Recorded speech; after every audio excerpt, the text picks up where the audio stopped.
Keeaun, I brought him on as a new host. He'll say a joke, it won't hit.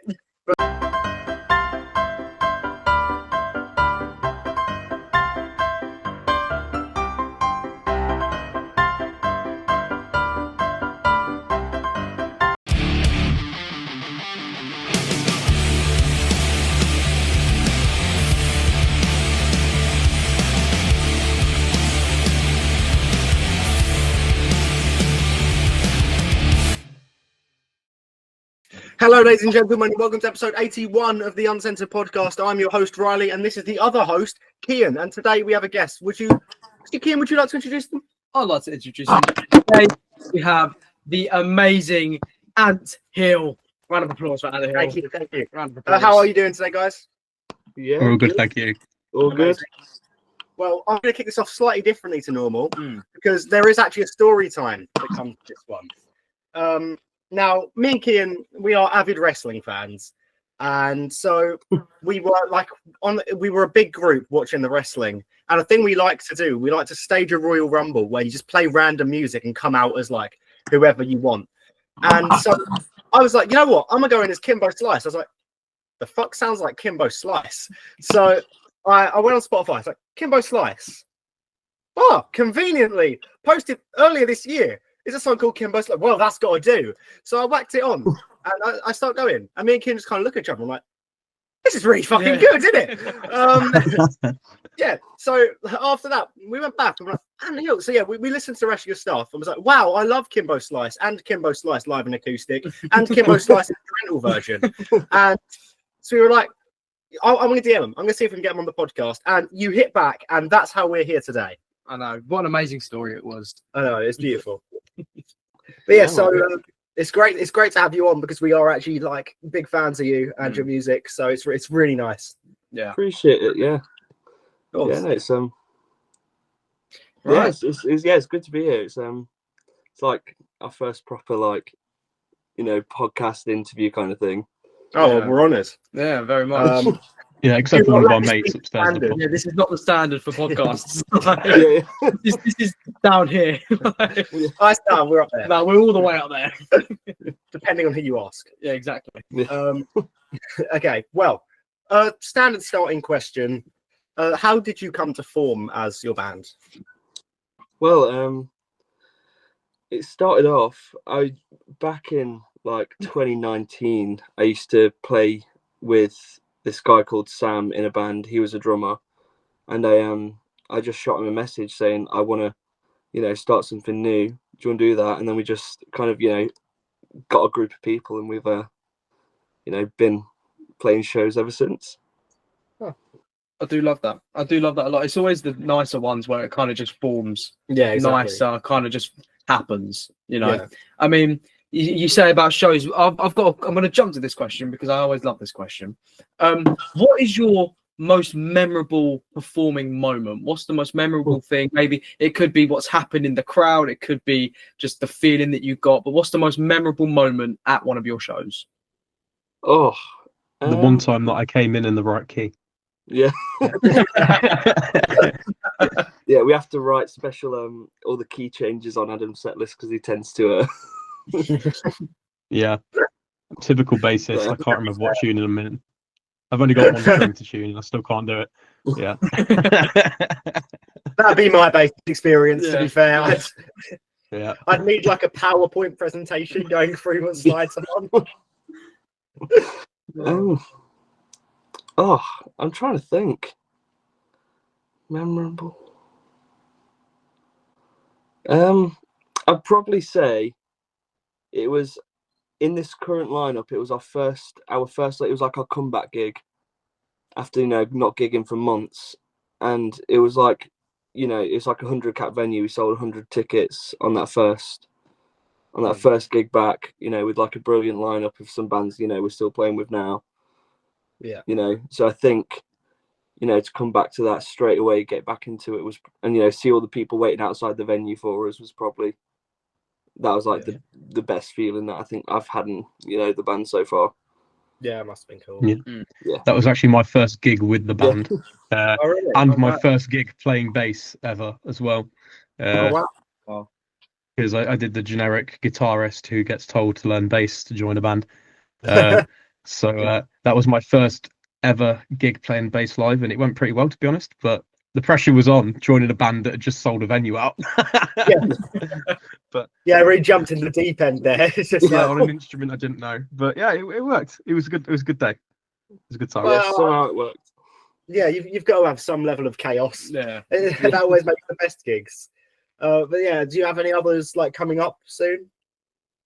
Yeah, we're supporting this band from Birmingham called Gans. They're really cool. They're like kind of heavy post-punk kind of really fast music. They're really cool. We're supporting them at the Big Difference.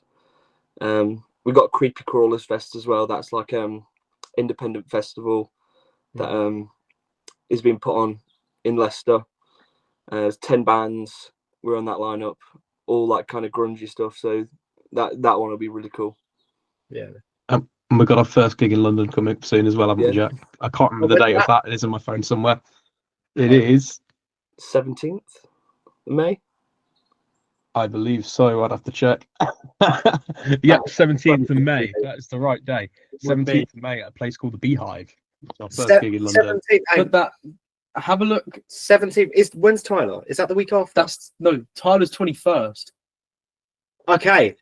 Well, What a run that would be. We're gonna try and get. We're going to try and get there. What Nice venue one. Thank you very much, guys. It's lovely to meet you. Beehive. Beehive. I'll send you the links. Oh Go yeah, for it, yeah. 100%. Go for it. And you say the Nice one. 15th. 17th. 17th of May. Yeah. So if you're listening and you're in London on the 17th of May, go to Anthill. And the day before, on the 16th of May, you can listen to my debut single, which is dropping on all streaming platforms, called "Hope to Die," featuring this man. Sorry, it was a really easy plug. I need to The get very in quick, there. easy plug. Everyone listen. Yeah, you got to do. But yeah, I would love to get down there. We'll have a look after the podcast. Because yeah, we love your music. Is there any new music coming soon that you are able to announce? Yeah. We've been recording it. We're finishing it off on Tuesday. Awesome. It's called Arachnid. It's a little bit of like a deviation from our earlier stuff. It's new kind of era. It's kind of its own thing. But yeah, it's that'll be coming out not long. Just got to finish it up. And who like when you're making a song, is it one of you that like mix and masters it, or do you have like someone else to do that? So usually chuck it between us, don't we? Yeah, we kind of it's usually like a chuck between us. Yeah. For our first two singles, it was me and my dad who did it. Yeah. Did the mixing and mastering. So yeah, I think we've got the guy who's recording us, Isaac Deacon, lovely guy. He's recording us. He's in a couple bands. Check out Big Sugar. He's great. Yeah. But he's recording us. He's doing a couple mixes for us as well. He's great. We've had a brilliant time recording with him as well. I love that. And speaking of making the song and recording, what does your songwriting process kind of look like? Like who kind of in a sense kind of marches the band, if you know what I mean? Well, I'd say Jack does most of it. Jack and our guitarist who isn't here unfortunately today, Lenny. They write most of the stuff, most exclusively. But even then, it comes in as demos with a certain style, and then within a few weeks, it's completely unrecognizable to what it was in the demo most of the time. And we sort of jam around with it and practice with it, and we all end up changing and inputting, and the songs just keep evolving over time. Like at most gigs, we can play a song that we played at the last gig, and it might sound completely different to the last time we played it, because we usually change things about, and they end up sort of naturally settling at what we end up enjoying the most. But it's almost trial and error. We go through a lot with different songs until they eventually end up how they sound. Yeah. And I think that's a good thing in music, because like if you don't get it right, well, not right, but if you don't hear it the first time and then like you kind of revisit it, then there's always going to be that kind of feeling of, okay, right, I can actually add this here, or why didn't we do that? We can do that here. Do you know what I mean? Yeah. I think it comes up as well from like a crowd reaction. Like Yeah. sometimes you do a song in isolation at practice and you think, oh, this is fucking great, this is going to be so good, and then you play it live and it dies. You know what I mean? And you go, oh shit, and then you chat to some of your mates after, or you watch a video back that someone's taken, and you think, oh, actually, we should be doing this completely differently, and things get changed about and moved. Yeah. And I think a large part of that is like with a demo, it's like the immediate idea. It's like, yeah, that's like, it's awesome. It's like, in theory, this is going to work. Yeah. And because it's a demo, you go, well, you've just got to do this. But then sometimes in practice, it's then, no, that is nothing like what I thought it was going to be. I think it's like a comedian. Like comedians going out and trying jokes out, and like, exactly. Sometimes they die and sometimes they don't, and they all change. None of them are the same as they were originally. Yeah. Exactly. It's like Keeaun. I brought him on as a new host. He'll say a joke, it won't hit, but he's trying his best. Yeah. I'm doing my best. Don't you worry. I'm here every time now, so it's all good. Yeah. What I was wondering though, if for some reason there's a mystical force and there is a gun to your head, they're going, we will kill you unless you all play a different instrument in your band. Like you've all got to swap. What do you reckon will make the best band if you're all playing different instruments? Really good question. Put me on vocals. Adam could go on vocals. I'll go on drums. No, put Lenny on drums. No, because he just like smashes the cymbal. Jack, you can take the bass. I don't want to take the bass. I don't want to take the bass. No, that's the best. And the new drummer, also called Sam, same name as our old drummer Sam, who's recently joined us. He's just a multi-instrumentalist. I think we could probably chuck anything at him. Like we could pull like a saxophone out, and it wouldn't shock me if he could play it. I'd bloody love to play saxophone. Yeah. I Honestly. think said it would be an instrument I'd like to learn. Like the joy is though, is like that. I think we all are kind of like multi-instrumentalists to a degree. So that means when we're writing independently, we know what other people's parts should sound like. Yeah. So it's not just a guessing game with like what we think it should be. We all have like a pretty good idea of how to write for the other people, and we know like what each other's like strengths and weaknesses are when writing those parts. Yeah, I guess it's a way, being a multi-instrumentalist, I guess it's also a way to understand everyone else's instruments, so it will lead to like less arguments, less disagreements in the band. Because then if you're like making a demo and you understand your drummer and you understand, okay, this could be like pretty difficult for them or something, like you're gonna make it so they can play it, and give them some like kind of breathing room so they can like add their own twang onto it as well. You know what I mean? Yeah. And I think because Keeaun is a multi-instrumentalist. I mean, he'll play it down, but he just kind of knows every instrument. I can do basic singing and triangle. But it's like my friend Harvey, I'm working on a song with him right now, like this like pop punky kind of track. And he can play guitar really well. He dabbles in like drums and bass, not drum and bass. But and the issue with not being a multi-instrumentalist is I'll be in a room with him like, can you go like and then he'll go home, record it. I'll see him 2 weeks later and he'll, here's what I've made. I went, fuck, that is not remotely what I wanted, but I can't be asked to. I guess it's also kind of an excuse to learn an instrument, and it's always going to be like learning an instrument. It's always going to be like a strong suit as well. Like as a musician, if any band hit you up, especially if you're a multi-instrumentalist, you're going to have so many different things that you can do within that band where like it gives you more of a chance of being part of something as well. You know what I mean? But no, I definitely agree. And it is that matter of when you can do more things. It's just that bit more like stability. What did you say? You are all multi-instrumentalists? I think to an extent, like. Yeah, I can't play the fucking drums though. You gotta have some form of rhythm to do that, yeah, it's gotta be something. He's a bass player. What do you mean? I'm saying it's very hard. Like it's like calculating. Okay, I've got to do this 4 times, but I've got to do that, and I'm like, oh god. So when I started learning drums, that was atrocious. Oh my god, I can't even think about that. Yeah. I do think it gives you more of a respect for like your other bandmates as well. You know, like if someone like really fucks something up, like I mean, fuck something up in a good way. Like if someone like if Lenny plays a solo and it's really fucking good, because I know that, like, I know how hard it is for him to do that. Yeah. I like, it gives you more respect for that person, because we might all be we all might all be able to play each other's instruments, but we probably all play the instrument we play better than Yeah. the others do in the band. So we all have a bit like of respect for that person and think, oh fuck, that was cool. You know what I mean? But if you could all know another instrument, what instrument would you choose? Ooh. I'd love to play the organ, like a full church organ. Yeah. Yeah. I'd love I just to. feel I'd like love the to be able to power. play keys. Yeah, properly. Yeah, because then, like a church organ, I could imagine just sat there with that massive Spanish, church I'm on about. Yeah. Do you know what I'm on about? Yeah. Playing the organs in there, mental. That would be amazing, honestly. I've actually got 3 choices that I think will be really good. Go on. 1, the saxophone, just because I think it's cool. No reason other than it's pretty cool. 2, the harp.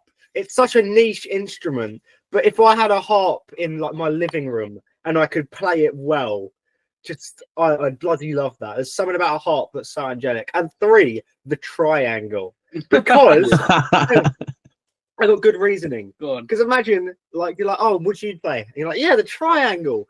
And they're like, ah, that's a good one. And you whip it out and you start like the best triangle playing you have ever seen. Like Olympic level. Yeah. That would be such a flex. I carry it in my back pocket, but yeah, fuckers, watch this. I can imagine that. Yeah, I get that. I Like just want to know, Whiplash. like that's what I want to learn how to play. Whiplash. That's one thing I've always tried to do, and I'm like, oh god, no, I can't do that. Like Henry would put it on the he'd put the instrumental on there without the drums, and then he'd like play it, and I'm like, oh god, oh no, it's happening, and I really think that's I think as a musician, I think that's one thing I want to do. Really, Play Caravan. Yeah, it's Have you ever watched Whiplash? Yeah, it's one of my favourite films. I agree. I do agree, and I know it feels like it's a basic choice nowadays, but because it's so fucking good. It's just so good. It's just one of those films that it's just so good. You can watch it that many times. Yeah, exactly. Because I remember when I watched it, it was I don't even remember when, but I remember we were all pretty shit faced. We were downstairs, just like, oh, just whack a movie on. I was like, I never watched that Whiplash actually. I heard some pretty good things about that. Funny bold man shouts. Yeah, and they were like, oh yeah, go on. So I'm scrolling my phone, and as it's going on, I'm looking over more and more. And by the half hour in, I'm like, this is fucking good. Yeah. And then that like 10 minutes at the end where it's just pure him. It's like this is so good. Whenever I say I'm a drummer, I instantly want people to think Whiplash, because then it makes me seem like really sick. What would you say your favourite film is?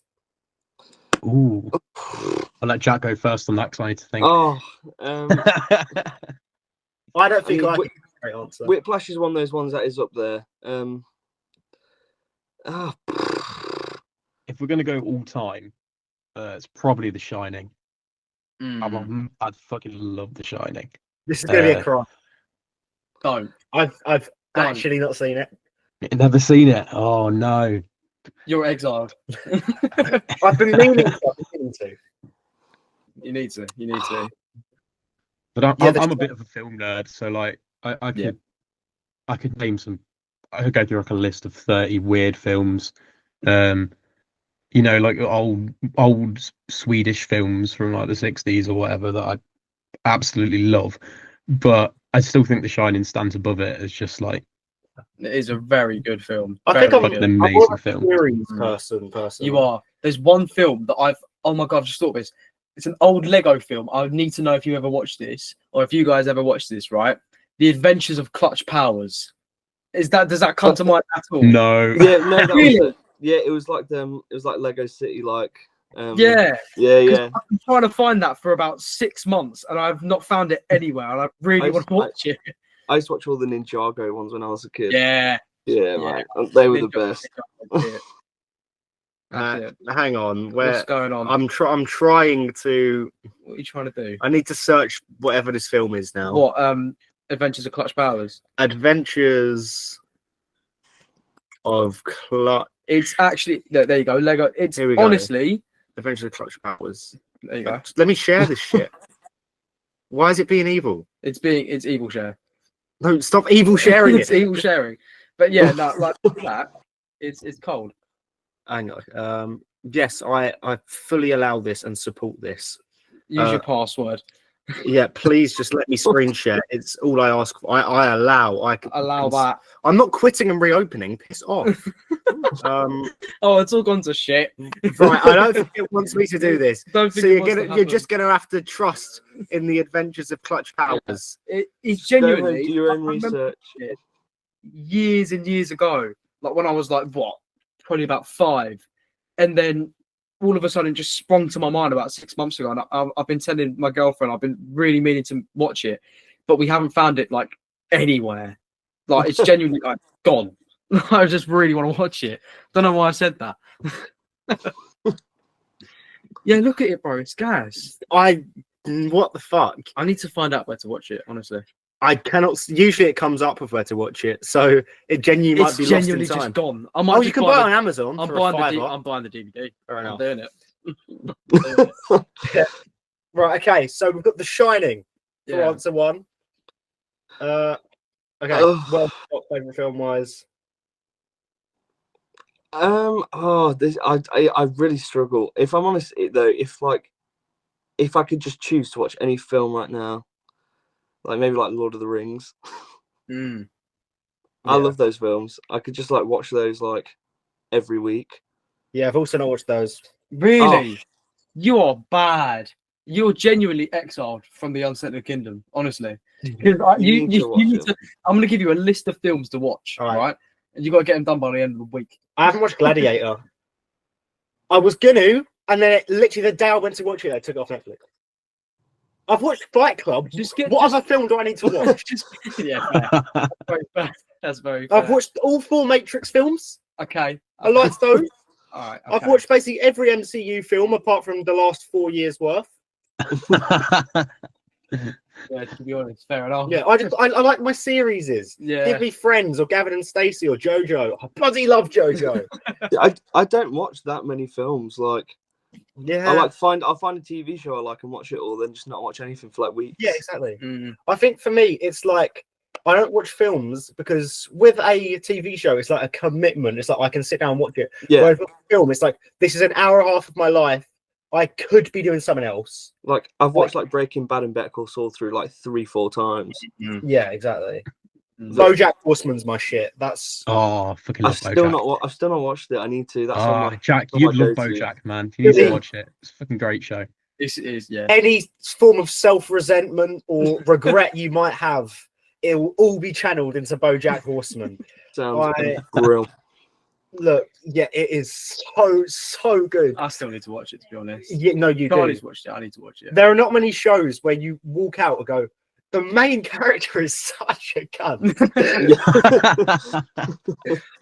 Oh, that's brilliant. I mean, have you seen? There's a show on Netflix called Paradise PD. It's kind of like a mix of Brooklyn Nine-Nine and Family Guy, and I've seen bits. it's really good. I watched the entire thing, like all however many series, in like 3 days. Like, I just locked in for it, and it was absolutely amazing. It's so funny, honestly. Yeah, I do like one sitting a show. It like I do like finding a show and just binging it all. Yeah, I did that with Your Lie in April. I do that a lot with shows. If it's watchable in a day, I'll watch it in a day. Yeah. I believe the other weekend I binge watched the entire 2nd season of Severance on Apple TV, and it was one of those shows that you like sort of finish binge watching it, and it's such a fucked up like world and reality that you sort of finish and then have the strangest dreams after for like the next week, where you sort of feel like you're not in the real world. Yeah. It's I've literally TV show. I've just got a subscription to Apple TV to watch it because of what you were saying. Because he kept on going on about it. I was like, right, I've got to do it now. Borrowed mine, man. Yeah, I mean, we want to talk series. Have you seen the casting for the Beatles series? Yeah. Like, That's all right. I don't know how I feel about it though. That's the thing. Like, it's like the only really accurate one is Barry Keoghan as Ringo Starr. But he's a dick, and I hate him. He is a dick, but Yeah. at the same time, like, it's the only like kind of feature accurate one. Like, Yeah, but also you look at 90% of biopics, they never look anything like them. I mean- but it's the makeup and everything. I mean, you've got Bohemian Rhapsody. that was great casting. Very good incredible casting. casting. Like, But look at The Dirt, Motley Crue. You cannot look me in the eye and Yeah, say Machine Gun Kelly looks like Tommy Lee. That's very But when true. you watch the film, it does. Yeah. So Yeah. I've got hope. Like, let me bring this up again. I mean, makeup and like prosthetics will make it. Because look, he doesn't like. I see Ringo Starr there, but I don't see anyone else. I think I it see would a have man been who better cheated though. on Sabrina Carpenter is what I see. It would have been better though for them to go for like, you know, some young actors. You know. Yeah, Well, they've got Joseph Quinn, I mean- who's just like really starting his career. Yeah. Yeah. I mean, So they done. I think that for, I think the best casting for a biopic though has to be Paul Dano for Love and Mercy. Have you seen that one? The Brian I've seen- Wilson one. I've not. No, I need to. Oh, it's so good, and he plays like a young Brian Wilson, but he actually looks like a young Brian Wilson, and he sings all the parts as well, and he like hits it all. It's a really sad biopic. Yeah. I think it's Yeah. A24 or something like that. One of the weird indie studios, but absolutely amazing biopic. Yeah, like, I mean, the one that always stood out, sorry, is NWA one, the Straight Outta Compton, because obviously you've got Ice Cube's actual son in it, Yeah. and then you've got like they all look like the separate members of NWA. I remember watching that like 2017 or something when it came out, Yeah. and I was like, I asked my dad, I was like, "Is that the real NWA?" He was like, "No, they're actors." I'm like, "You cannot tell. You Yeah. genuinely cannot tell." Like, that was probably the best. For me. In complete honesty, if you put a gun to my head and went, "What is your favorite genre of film?" I would go biopic. What's it with I you? getting bloody- guns to your head? I don't know. It's a kink thing. I bloody love biopics. I think my favorite film of all time is The Dirt. I know it might be a rogue choice, but I love it. I don't think there's a film I've watched more other than Tick Tick Boom, but I Oh. love it. Oh, Tick Tick Boom was so hard. Yeah, and Oh, then so like hard. Elton John biopic, incredible, so good. Yeah. Bohemian Rhapsody, phenomenal. Mm. These Beatles ones, I reckon they will I be reckon it'll good. yeah. Like, I couldn't name a bad biopic. I'm keeping my fingers crossed. Yeah, Yeah. me too. Have you seen Control, the Joy Division one? Well, the Ian Curtis one. I've heard of it. Yeah, same. I think I've heard Oh, of it. that's definitely worth a watch. That's an amazing biopic.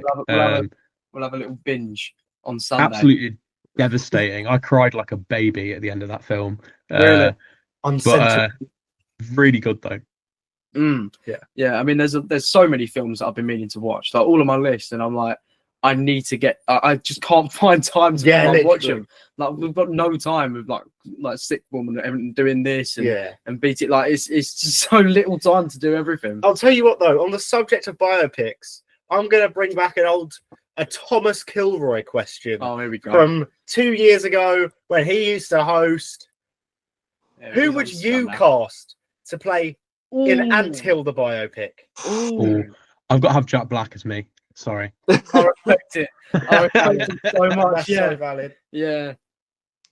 Oh, maybe a Christian Bale. My favorite Yeah. actor. My favorite actor. I see the resemblance as well, to be honest. Yeah. Like- Just, look, again, if it's prosthetics, right, he'll do the job. I mean, even not like him and his blooming body transformations for Yeah. film. Like, That is, I refuse to believe it's healthy. he'll go from like the skinniest guy in the world to like 400 pounds. Yeah, Like, Just give him 2 weeks. Just give him 2 weeks. honestly, like, It's so weird. He's got some fucking like Earth, Wind and Fire. He literally mold his whole body Yeah. differently every single day. crazy. Honestly, crazy. Who would you cast for your comrades? Yeah. Or I know it's bad mention say it dropping in a minute while he's not here, but I think David Earl would do a really good Lenny. Yeah, no, I can see it with like Jesse Eisenberg. Oh, I could see that as well. Yeah. And who would be Sam? Ooh. Mm, It's a difficult question because he's sort of his own. He's such his own person. that Yeah. I can't think of anyone that would caricature him. like no, you could put like Dave Grohl in an acting role. Yeah, to be honest, yeah, He's done Dave it before. Grohl could do a good hasn't he? job. Like, he's Yeah. done it before. He was Yeah. in a. Was that? Would you call it a biopic? Actually, No, because it's not real. how do you fucking know? Because I doubt that Foo Fighters went to a haunted mansion. Dave Grohl got bloody his soul sucked out of him into making demonic music. It's a banger of a tune though. That last tune, it's actually a banger. I had it on repeat after watching it for like weeks. I fully Like, believe it was really good. 100% accurate. Oh yeah, 100%. Yeah, I think that was the exact events. Yeah, I think 100. it was based on a true story. Oh, it's got to be. I mean, Dave Grohl definitely just killed everyone in Foo Fighters. Yeah. Yeah. If you had to do something like that, though, what would your storyline be for the next Anthill album? What fucked up shit would you have to do for Anthill album? Ooh. I think it would have to be like. It would have to be like. I think it would be like a B movie. Like, it would be like really horrible, like cheesy, like effects, like I like terrible, Oh, terrible B writing. movie. I was I thought like, you meant the B movie as well. I was like, what the fuck? No. No, but I'm talking like loads of like fake blood, like guns, like terrible acting. You saying like Kill Bill? Like, Yeah, but no, but Oh like yeah, I see that. I see that.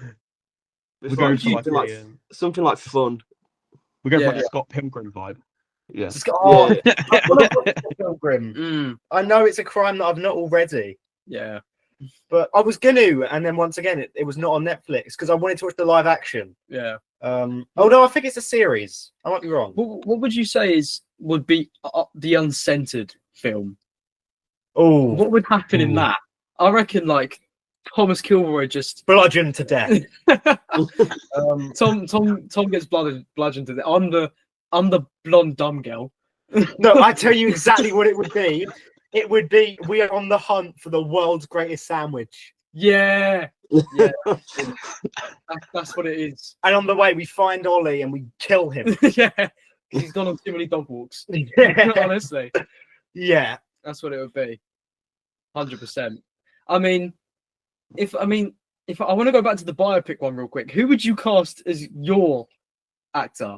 That's the thing, because I don't know who I don't think anyone really resembles Seth me. Rollins. Seth Rollins. Yeah. You know what? That's not outrageous. Or maybe I reckon Jonah Hill. Like if we just take my cool face structure and no hair, I don't know who I look like. Probably like, hang on, I'm just gonna. If you bring the hair back, you could do like Who- the Owen Wilson Royal Tenenbaums. Owen, sort of Owen thing. Wilson, actually. Yeah. Owen Wilson. Yeah. Wow. Wow. Yeah, I see Wow. that. Yeah, I don't know who I would be, honestly. I'd be like T-Bone. you know who's that guy? You know the Leo DiCaprio, Romeo and Juliet, the guy that plays. Mercutio. Yeah. Yeah. When we watched that in English in GCSE, everyone started calling me Mercutio. I was I like, loved that fucking guy. It was a good film. It was a really good film as well. Yeah, he was such a vibe. Yeah, it was. Should we bring it back to the music question? Probably. Yeah, because this is a music podcast. Do you wanna set them off with a question? Oh, do I? Yes, you do.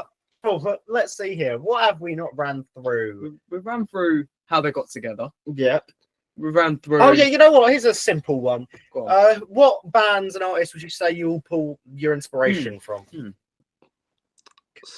Adam, start. Well, if I go first, as a bassist, it definitely has to be Sabbath. It just has to be like Geezer Butler. It was such a big influence on me as a bassist. As a stage presence sort of side of it, I'm a massive Manic Street Preachers fan. So like watching Nicky Wire on stage, like dance about in his like skirts and whatnot. Like I've definitely like unconsciously stolen like stage moves off Nicky Wire through the years. So I'd say that as well. But it stylistically, generally in music, like writing music in general, at the minute there's a lot of influence in me coming from like the Fontaine side of things. Yeah. Obviously, I feel like every band of my generation, but every band at the minute just has to mention them because they are so influential to the sound that we've got. But unfortunately, in my guitar playing, I still put a load of like old blues stuff out. So it's just recycled Hendrix riffs, or like stuff Well, if that you've would got fit to on make like a one, Hendrix is kind of the guy. Yeah. to do it from. yeah, exactly. Yeah, stuff that would fit on like a BB King record, and then it just never sounds like that by the end. But it usually starts out there, you know. And that's usually what happens when you like, oh, I want to make a song like this guy, and it just never works. Yeah. Like I want to make a song like Black Sabbath, and it turns out being like Nickelback. Yeah. Well, to be fair, we had this conversation yesterday, didn't we? We did, yeah. Because it's like by the time you go, yeah, I want to make a sound like that, but if you try and make anything, it's still you doing it. So you're naturally putting your own like spin into it, and your bandmates all have like their slight tweaks and ideas. So by the end of it, it's not really a like blank sounding song. It's now your song that might have some themings that are similar. 100%. That's what I love. Yeah, I mean, I think for us, like, it's like that kind of Fontaines. I Wonder Horse as well have been like. I love Wonder Horse so good, so much. They're so good. Especially for like our new stuff, it's definitely going to more of like, you know, they're kind of like Midas kind of era. You know, that kind of guitar writing. Personally, that's that's my Wonder Horse. Yeah, I think they're great. I mean, I love his vocals. I try and emulate them with a little bit without being too much. No, you can hear it. You definitely can hear it. Yeah. But, Best form of flattery, isn't it? as well for us, it's like a lot of 90s stuff. Yeah, and 90s grunge, like you know, Alice in Chains, Soundgarden, Nirvana, that kind of stuff. Shut up. Shut up. Yeah, No, I think that kind of like the 90s stuff is really like a big kind of influence on our sound. Yeah, I mean, one question I do want to ask. We did ask this last episode. Okay. In the gap, but I want to pin it on. Oh, okay. Okay. Right. Good. Put them in this. Here we go. So, in your opinion, separately, what is the greatest song of all time? That is a rough question. I could answer now, and I wouldn't be shocked if Jack chose the same song. But mine's Waterloo Sunset by the Kinks. I think it's probably not like technically the best song. It's probably not like, it's not like amazingly technical or like whatever, but the songwriting in it is just so perfect. It's like the perfectly crafted song. A shout out for War Pigs as well. Yeah.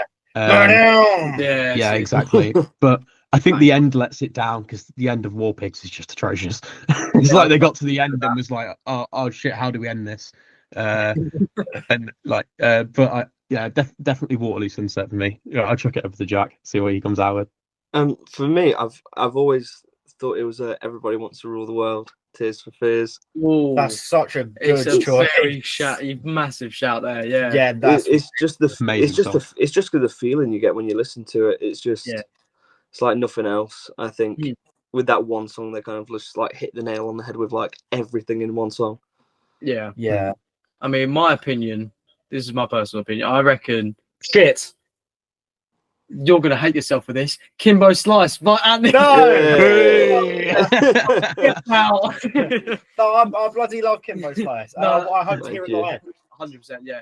No, I mean, I feel like, I mean, the one that I said a few episodes ago. What did I say? I said Cemetery Gates, Pantera. I do want to change that now. Because I just thought of this song after you said the Sabbath song, No More Tears, Ozzy Osbourne, right? Yeah, it's a very good song. It's that guitar, it's that riff, like it's just mental. Yeah. Like I remember my dad played it to me first in the car, and I was like, Jesus Christ, like who is this? He goes, this is Ozzy Osbourne. I'm like, no fucking way, that's Ozzy Osbourne, not the guy that eats bats, not a chance. And like, I was like, shit, it actually is. Like, it's in my opinion, that's probably one of the greatest songs written instrumentally. Yeah, I don't outrageous. What do you think? I've got no idea. That's the thing. Yeah, I like songs. I like a lot of songs. Like, I mean, my answer yesterday was "Walk Like an Egyptian" by the Bangles. Yeah. That's a great song, man. To be fair, is an absolute like super banger. Yeah. But I don't know if it's like the most in terms of like composition, if it's the greatest ever. But I don't know. I feel like it's such a cop out to say Bohemian Rhapsody, but there's such a strong case to make for it. You It can't is, comment. It's a great song. It's like Yeah. undeniable, you know, in terms of it being one of, if not the greatest. Yeah, 100%. And even watching going back to the biopic, watching the biopic and seeing how that song came around and what happened to make that song happen, it just gives it that whole extra like kind of power, and that whole extra kind of oomph that it never needed in the first place, but like was good that it got. As definitely. well. Yeah, I mean, another question going from that question actually, it's another kind of tricky one, but what's the greatest album of all time in your opinion? This is I've got three. I can never choose between them, but they're the three that I always pull out for this question. Yeah. Dark Side of the Moon. Peak. Abbey Road. Yeah. And Ziggy Stardust and the Spiders from Mars. I can never choose between the three. They're probably all somewhere on vinyl behind me. But it's got to be one of those answers, and I know they're cop-out answers, but they're just the greatest albums of all time. Like as I feel like to be a great album as well, it's got to be like a set of songs that work together. And I feel like those albums do. Like they really have. They really work as a collection of songs. Like so that'll be mine. I can't. I don't need to justify them. I don't think. Yeah, not really. Not at all. No. Not at all. Yeah. I'd probably go What's Going On, Marvin Gaye. Then I also really love Good Kid, Mad City. Yeah. Oh, 100%. 100%. What would be my third? If I could only like listen to three. Well, yeah. While you think, I would like to say I'm tired of pretending that To Pimp a Butterfly is better than T-Pab. Okay. Hang on. You knew what you just said. To Pimp a Butterfly is better. Good Kid, Mad City is better. It's the better album. It's got better storytelling, I think. It's got better storytelling. I can agree with that, but I can't deny the absolute classics that have come from T-Pab. Yeah. I cannot deny. I listened to T-Pab the other day, and then I listened to Good Kid like a few hours after, and yes, I listened to Good Kid a lot better, but I feel like I heard T-Pab a lot more. Do you know what I mean? I've heard so many Road Kendrick takes. Honestly, I genuinely think his best storytelling album is Damn. And I will stick by that. I don't think that. I think the whole like Love or Lost thing, like, play it in reverse order, and it will still tell a story. I think he won a Pulitzer Prize for it. Yeah, I can agree. Like, That's an interesting choice. Genius Award. Yeah, I can agree with that. Yeah, 100%. But, I mean, he is the GOAT. So, like, as Drake, fuck off. That'll get you kicked from the podcast. Could you think of a third album? Yeah, it's a bit of like a weird one, but it's this album by Floating Points and Pharaoh Sanders called Promises. Right. It's like an ambient electronic jazz album that you need to like listen to with headphones all the way through. Yeah. I'm sorry, Jack. I chose like such simple shit, and here's Jack, fucking electronic jazz album. No, because I think they're just the greatest ones. I think it's just when you listen to it all the way through, it's just like something else. You know, it was recorded with London Symphony Orchestra as well.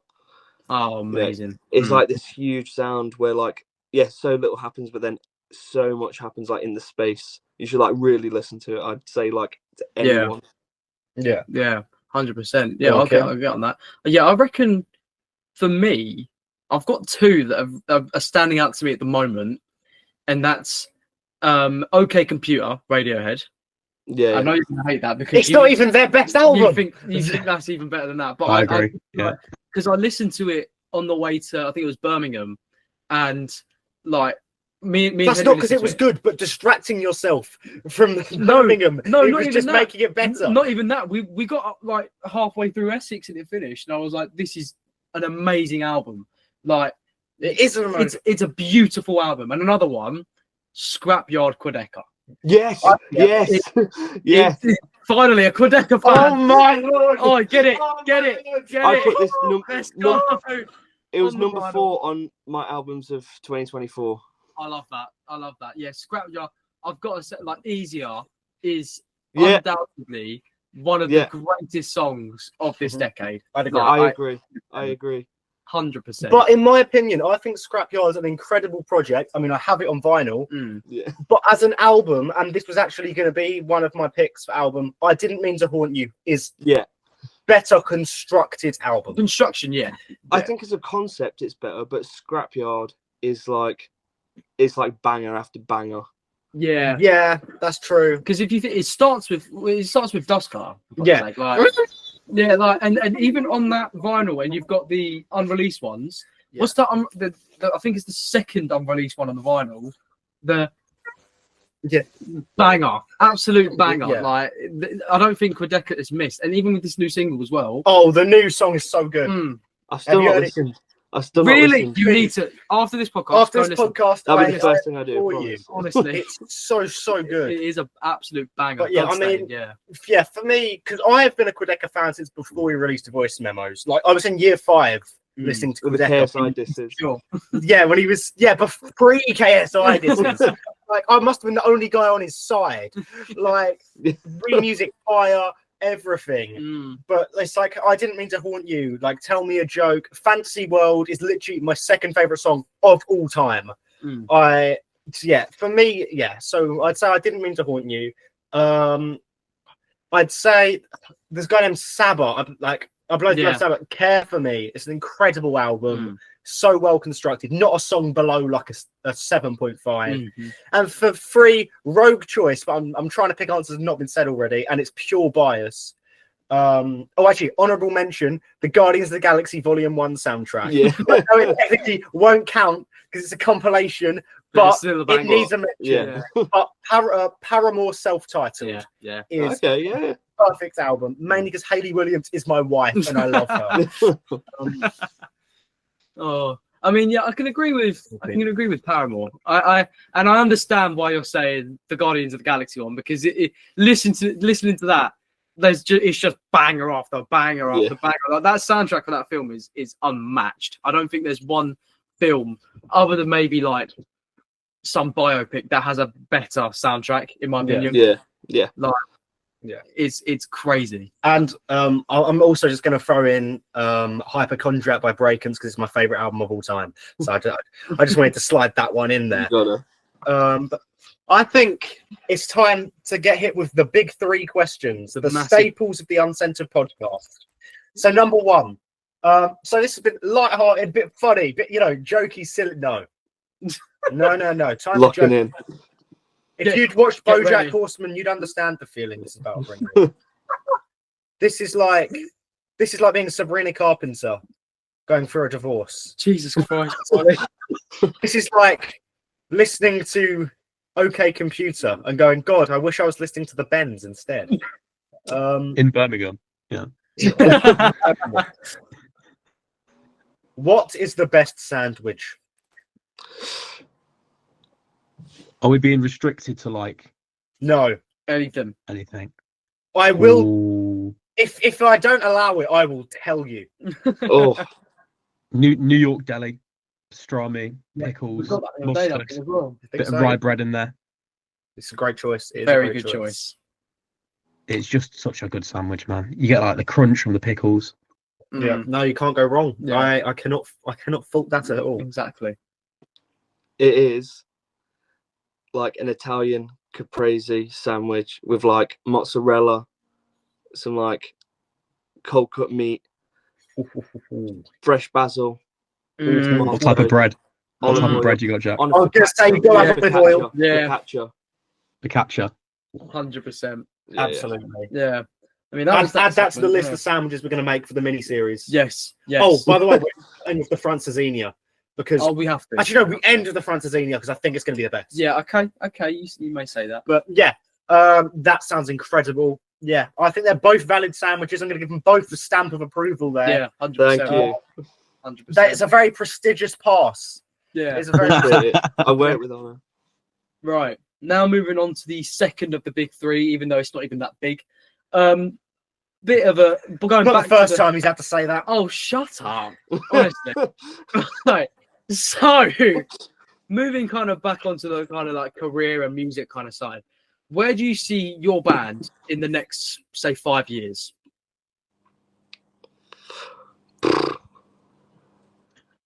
God knows. It's Yeah. it's so unpredictable. You know what I mean? Like I'd be happy if we get like I'd love to play like the summer festival circuit. You know what I mean? I feel like that would be something that I'd like hope to aim for and really look forward to.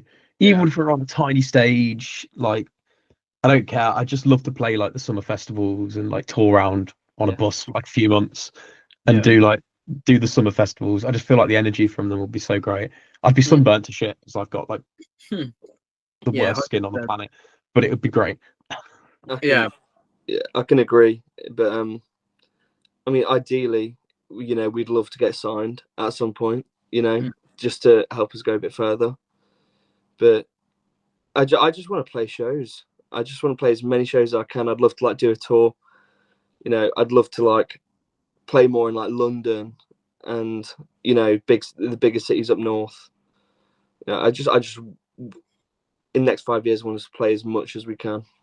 Mm-hmm. Yeah, I love hearing the different outlooks on that question, because there's some bands that say like go really unrealistic. Oh, we want to play Wembley Arena. Yeah. But then you've got like the realistic bands that are like, okay, like some like, yeah, if we're still doing this, then it's amazing in itself. Like, and I love the different outlooks that you see from separate bands doing this. Like, it's really, really cool. But are you ready? Okay. Are you ready? This is the big question that ends every single Uncensored podcast. I'm ready. Riley's going to announce it in 3, 2, 7, 1. I'm going to ask you to make a band. Now, there are a few rules, so let me run through them very quickly. You can do it together or you can do it separate, whatever you want to do. You can have as many or as few people as you want in this band, as long as you have the core fundamentals of a singer, a bassist, a guitarist, and a drummer. The guitarist can also be the singer. The singer, if he wants to do anything else, you can. So you can have a three-piece if you really feel like it. I know you must be thinking, oh, do I have to have a bassist? Unfortunately. Now, they can be dead or alive. They will be alive when they perform, unless you specifically request them not to be. You can have anyone on any instrument, but they will not magically learn to play that instrument. Go. Okay, so should we collaborate? Okay, yeah. Drums. So drums. John Bonham. Do we go Bonham or Baker? Oh, I think Ginger Baker, man. Let's go Baker for like the style points. Yeah, we've got to go Ginger Baker. Ginger Baker, yeah. Let's be honest, the guitar's got to be Hendrix, hasn't it? There's not really a different any option that's better than that. What about for like Frank Zappa? Oh, we could have Prince. That's very, Can we have two guitarists? Yes, You can literally have as many people as you want can, on anything. On my episode, I had it Brodies. Prince Rhythm, Zappa lead. Yeah, Prince and Rhythm. Yeah. You can pick the bassist. I don't know my bassist as well. So I'm gonna go for a little. I'm gonna go for. I'm gonna put Thundercat on bass. Yeah. Yes. I'm gonna put Thundercat on bass. I think he'll just bring vibes as well. You know what I mean? He'll bring good vibes. Vocals. My shout is Lane Staley. I say Chris Cornell. Oh. Rock, paper, scissors. Miles Kennedy. I don't know. That's a tricky one. No, I think what style are we doing? You know what I mean? You got to think, what style is this band playing? At the minute, it's all over the place. I think it's exactly. It's gonna be like you jazz could have lead singer, backup singer. Then it's got to be Lane Staley for the frontman vocals, like because he's that much like energy. And I'm going to include, and I don't know their names, but I'm going to include the 3 girls that sing the backup for Pink Floyd in Brain Damage. Yeah. They're just there. You know, they're just there screaming. Are they singing or are they just there? I want Yoko Ono on mixed percussion. I was about to say that. Beat me to it. And then Charlie Parker saxophone. Yeah. Kimbo Slice security. We've got Ray Manzarek on the organ. Yeah. Gotta get some organ lines in there from Ray. A bit of a And solo. then like the Tokyo City Orchestra, because they did the Mario Kart soundtrack. Yeah, we'll just bring the whole orchestra. Yeah. The guy on Whiplash as secondary drums. Yeah. Oh, I love that. That's a band I'd pay to see. Again, I'd pay to see that band 100%. Yeah, I mean, we've always had good bands without question. Yeah. Is that your final band? Is there anyone else you want to add? I'm going to add Sacha Baron Cohen as Ali G, but he's going to do like a Bez style role, and he's just going to stand at the front and dance. Next to Kimbo But he's- Slice. Yeah, but he's important. He needs to be there. Yeah. Oh, I love It's that. not just a concert; it's an experience. Exactly. Yeah. Exactly. It's definitely got to be a concept album. You know, like. You got to play it at the Dome as well, like the Sphere. Yeah. Yeah. Yeah. Hurt yourself. Oh, that's It's about Kimbo Slice versus Yoko Ono. Yeah. Oh, it's like Godzilla. Yeah. Oh, that's brilliant. Oh, that's actually brilliant. Well, Oh, that was a beautiful band. yeah. And that Thank- brings us to the end of these questions now. So now I'm going to open the floor to you. If there's any questions you have or anything you'd like to promote or just anything you want to say or scream or just express, go ahead. We have a new song coming out soon called Arachnid. So keep your eyes peeled. It's it'll be out very soon. Adam, It's got Ali G on it. yeah. Yeah, guest vocals. No, I don't know, guys. I'm terrible at this plug-in thing. Just give us a follow. Come support. Listen to our music. But just generally, come support young bands, support independent music, support the venues, support the venues, because we've lost too many in the last few years, and we feel it a lot as well. Like in a city that has in all honesty, quite a big music scene for the size of the city we have, but like we've had a few venues close, and it is quite sad, and a lot of them are struggling, and people just need to support them more. People need to come out, and because they get so angry when the places close, and they're all over the Facebook comments going, "Oh, how could you let this happen? How could it close?" But you never see them people there. They're never actually at the gigs. So just go out and support local music, support these venues. Support local music. Support Uncensored Podcast. Yeah. Yes. As well. Yes. Okay. Well, ladies and gentlemen, this has been the Uncensored Podcast. This has been Anthill. Thank you very much for coming, guys. Thank you for having make us. sure to support Uncensored Podcast. You can do that by going to Spotify. Does Tom even still post them on Spotify? I don't think so. I don't think so. But there's some old ones on there if you want to check that out. Subscribe to the YouTube. Smash that like button. You've got 5 seconds to hit that like button. Follow us on Instagram, Kimbo Slice, Anthill. They're probably on Spotify. They are. I know for a fact they're on Spotify. So go listen to them. They've got Arachnid coming out soon. They've got Kimbo Slice out. They've got some other songs too, really, really good. Go follow them on Instagram too. Support young artists like Keeaun Jones and Riley Jones, not related. But we do have a song together coming out on May 16th called Hope to Die. Yep. So please go and stream that because I really want you to. It's pretty good, I promise. It's like Quedeca. It literally is. It's genuinely so yeah. But yeah, thank you very much. We've been the Uncensored Podcast. Thank you for listening and goodbye, guys. Swear.